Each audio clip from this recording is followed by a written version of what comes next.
Hey everybody, thank you so much for tuning in to another one of my short videos here with what is going on at the Louisiana Legislature. With me right now is State Representative Larry Bagley, and we're going to discuss his bills. And you don't have 1,200, but we got 1,200 this session. Close, yeah. But we're going to go through yours pretty quickly because you got quite a few of them. Right. We got House Bill 15, which provides relative to the transfer of certain funds on the 42nd Judicial Court. Well, that's to try to help the court fees there where I am in the 42nd District. They're hurting, and it's a local bill, and it will just help them, help those folks. I like that. We just talked about that with another state representative. Yeah, exactly. Sometimes we'll clean up bill there. House Bill 54 creates the crime of discrimination based on vaccine status. If you are working and they fire you over that, then you've discriminated against someone, and we're going to not only it's a crime, but it's also punishable.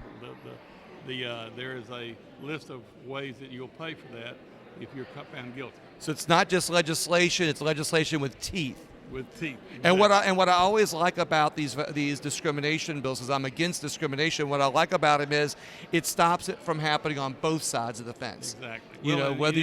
And when you have these bills like this and there's no teeth, then there's no enforcement. I gotcha. So I put teeth in. But now you put teeth in force to go against discrimination. And this bill is the same one that comes out of South Carolina. That's where we got the idea. And so it's already working in some places. I like that. Yeah. House Bill 62 provides relative to the fee and gross vehicle weight limits and axle weight limits for special permits. Exactly. We're going to add another set of axles on the back hood on super heavy equipment. All it's doing is trying to save the roads. Save the roads and Yes. and promote safety. Exactly. Always. Is it going to put a lot of cost on? Is it going to put a burden on? The people that do the hauling are paying that cost already. They're already paying the cost. Yes. So this kind of puts a little bit more legislation behind it. Right. I like that. House Bill 104 appropriates funds for payment of consent judgment against the Board of Supervisors for the University of Louisiana system in the suit. Take a deep breath. Entitled Elizabeth H. M. Scott et al. Versus Taylor Contracting and Supply Company, and formerly known as, well, that's a cleanup bill. That's already happening. I'm just trying to get them to pay. Go ahead and finish paying. Yeah. Cleanup bill in your own district. Yes, Exactly. Pay their fair share? Right. Okay. Pay what they owe. Pay what they owe. I like that. Okay. House Bill 189 provides for settings in which medication attendant services may be provided. Provides for settings in which medication attendant services can be provided. Now, Kathy Edmondson has something that sounds similar, where a pop-up vaccination bus can't just go up to a school and start vaccinating people. That's basically what it is, yeah. And I can't remember exactly how we worded that in the bill, because the title is kind of a piece out of the rest of it, and it's something kind of along those lines, yes. Well, that's, like I said, some of these things, are important for our community, just to give the people a say, more of a say. Yeah. House Bill 242 authorizes judges to serve as an attorney member of a medical review panel. Right. There's a shortage of those people that can serve, so we're going to open it up for any sitting judge can do that. They'll make a little bit of money, and they will help the review board as well. So I was asked to do that by a judge, and I said, sure, we'll do that. Get things through our system a little quicker? Right. That helps the judges, and I'm all for doing that. All right. House Bill 243 authorizes any judge to serve as the attorney member of a medical review panel. Yes, that's kind of going along with the other one, yes. Yeah. I guess, is there a reason why there's two similar ones? Well, just because the cleanup, so there's no problems. A lot of times we pass laws. Yeah. We forget something. We're trying to clean up everything so we understand how. I got you. So it kind of piggybacks it a little bit. House Bill 275 recreates the Department of Children and Family Services. Well, that's just formality. Every 4 years you have to do that. That's what I'm doing. Okay, so someone in the department asked you to file that bill to be able to. The chairman always does that. Okay. So because we run health and welfare, and that's what they're under. So does that department automatically expire every 4 years? Yes. Okay, I didn't know that. Yes, we wouldn't have one if we didn't. Does that have something to do with budgeting? I'm not really sure why that came about like that. I just know every 4 years we have to do it. Sounds like somebody needs to do a cleanup bill to make it to where nobody has to keep redoing it every 4 years. Right, but there might be a reason for that too, and I'm not sure what it would be. Okay, well, we have to look at that later then. House Bill 289, commercial regulations, provides relative to safety equipment sold in Louisiana. I had two guys come the last 2 years come to my office. They worked in businesses where you had to have harnesses and safety equipment, and nobody really certifies that equipment. So it can say that it's safe, but if you fall off a bridge and you got a harness on and you weigh 200 pounds, there's a chance you're going to hit the ground. Okay. Because there's no way to certify it, and we're going to have that as a constitutional amendment, because where our laws set up is different from federal laws. So we're going to have to make it where it works here, and there'll be a stamp that says it's certified to hold X amount of weight or to protect you. And I mean, there people get killed every year doing this. This is a federal. It bounces off of a federal law to protect people Right. where the safety device isn't so much regulated here and tested in such a way. This Right. kind of gives those standards. Right. And this is basically for people who work high places to protect their life, save them. I'm anything about safety. There we go. Yeah. House Bill 425, medical marijuana provides relative to the number of marijuana facilities or marijuana pharmacies in the state. Right. We're going to expand the number of pharmacies that can provide marijuana once it's processed and goes that way. Then when you go to purchase it at a pharmacy For medical marijuana. we're going to right. That's the only thing that's legal. Yeah. So we're going to double that number, and to make it easier access, that hopefully will drive the price down. Competition always helps. Exactly right. Competition's always good. All right. House Bill 566 is also one about medical marijuana.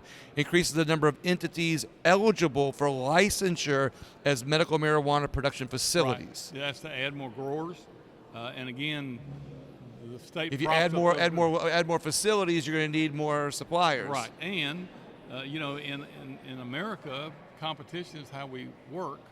And so by adding growers, that puts pressure on the ones that are already in the business to have a better product, to be cheaper, more competition breeds success that way. And trying to get everybody the ability to get medical marijuana at a good price helps get us away from the opioids, which are killing America. Right, and the Louisiana. fentanyl and the Exactly. right, and fentanyl, all Right. these drugs Exactly. there. So you got House Bill 584 provides liability for selling certain safety equipment in the state. Right. Well, that goes along with the other one. Goes along with the other one. Yes. So while we have regulations for the other one, this kind of provides. I think that's the one that's a constitutional amendment that we'll do. This would provide what the liability would be if somebody doesn't abide by those rules, Right. I guess. But House Bill 700 provides relative to penalties for possession of marijuana for people under the age of 18. If you're 16 years old and on school ground and get caught, right now all they do is don't do that again. That's all they can do. Okay. I charge you $100. Whereas if you're smoking a cigarette, drinking alcohol, penalty's much better, much different. Much harder. Right. So we're trying to get that even up. The judge got me to bring that because they can't handle it. They don't have anything. They can't do anything to those children. What's interesting about this is as our state is making it easier to buy medical marijuana, I like the fact that it's being balanced out on the other side of the equation to have penalties for the people that are abusing marijuana. Yes. Okay, that's interesting. That was House Bill 700. House Bill 7. We're almost to the end of your bills here. House Bill 724. I'm sure the audience is glad. Oh no, yeah, exactly. Well, this audience wants to be informed, and it's going to be in your district. House Bill 724 establishes a grant program for site development and improvement. That came out of a want that I had to try to bring business to the Shreveport area, my district. We don't have any business there. Shreveport's dying. There are people moving out. What this will do is the eight Louisiana economic districts in the state, I'm going to give $1 million to each one of the $8 million total. You're going to give $1 million. Well, yes, and that will be for site development, so they can have a site, 1,000, 2,000 acre site, where a business will be shovel ready. All the EPA zoning, all that stuff's ready. They come in and they buy the land and go to work. And this will be for large businesses like Toyota, General Motors. Is it only for the Shreveport area? All eight economic districts will get $1 million. Shreveport will get $1 million. Monroe will get $1 million, Lafayette. So it's for, I couldn't get anything passed just for Shreveport. This is for the 8 big major economic developments. Economic I like this. This is a way to bring business and industry into Louisiana and promote jobs. Well, we know that gas and oil has seen their day. Yeah. And we've got to move away. So I thought, and I've been toying with this idea, and I've asked several people about how can we bring business, and they mentioned about the sites. That's a big thing. So I'm like, well, all right, let's provide money where these economic development districts can go get a site. So right. It's for site development. It's specific about what they can and can't do with the money, but it's to go find 1,000, 2,000 acre site and start it getting ready for somebody to pay to for bring it. some business and industry to Louisiana. Exactly. I like that. House Bill 800 enacts the Louisiana Heartbeat Act.